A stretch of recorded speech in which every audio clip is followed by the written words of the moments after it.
La région Auvergne dispose d'un schéma régional d'aménagement et de développement durable du territoire voté en 2009. Loin d'être dépassée, cette vision n'intégrait pas les évolutions fortes qui impactent aujourd'hui le territoire, comme le numérique, la crise, le chômage ou encore la montée en puissance du phénomène de métropolisation. Auvergne 2030, c'est avant tout une feuille de route co-construite et partagée, intégrant ces évolutions récentes, avec la volonté de mener une démarche s'appuyant sur la concertation des partenaires et la consultation des citoyens, afin de répondre à deux objectifs. Avoir une feuille de route partagée et qui s'appuie sur les propositions émanant de l'ensemble des facettes de la société auvergnate.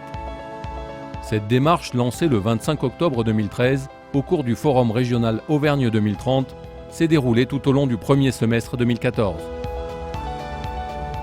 Cette stratégie n'a de sens que si un large panel d'acteurs socio-économiques et institutionnels se l'approprie.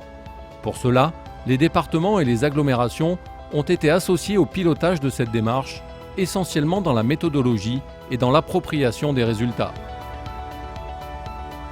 Pour la phase de concertation, les partenaires ont été invités à travailler au sein d'ateliers, durant lesquels ils ont pu avoir une réflexion et des débats sur les évolutions à donner au schéma actuel, mais aussi sur les nouveaux enjeux et les nouvelles opportunités de développement, en intégrant deux thématiques nouvelles et désormais très fortes, la transition énergétique et écologique et le développement des usages numériques.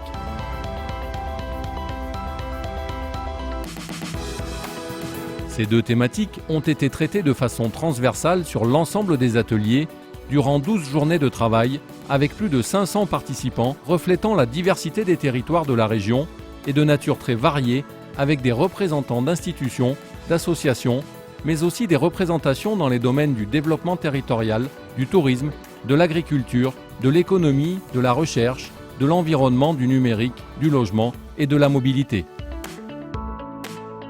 Les partenaires ont également pu apporter leur contribution sous forme de cahiers d'acteurs. Plus de 30 ont été remis.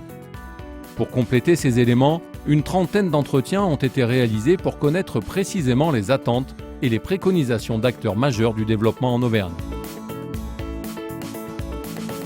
Deux modalités de consultation ont été mises en place. Un questionnaire diffusé sur Internet et via le magazine L'Auvergne en grand. Près de 10 000 questionnaires ont été reçus, 9 000 ont fait l'objet d'une analyse quantitative. En complément, et avec un aspect plus qualitatif, 4 journées citoyennes ont été organisées à Aurillac, Le Puy-en-Velay, Montluçon et Riom. Dans chaque ville, une journée de débat a été organisée sur des questions touchant à l'ensemble des aspects de la vie en Auvergne. Un travail de panel a été réalisé en amont pour cibler les citoyens invités à participer. Pour formaliser leurs propos, les citoyens ont réalisé des unes de journaux tels qu'ils aimeraient les lire en 2030. Les échanges des citoyens et les unes ont également fait l'objet d'une analyse. Par souci de transparence et pour une diffusion plus large, les résultats sont mis à disposition de tous via les outils Internet de la région. Une analyse des questionnaires et cahiers d'acteurs sont disponibles sur le site imaginons2030.com.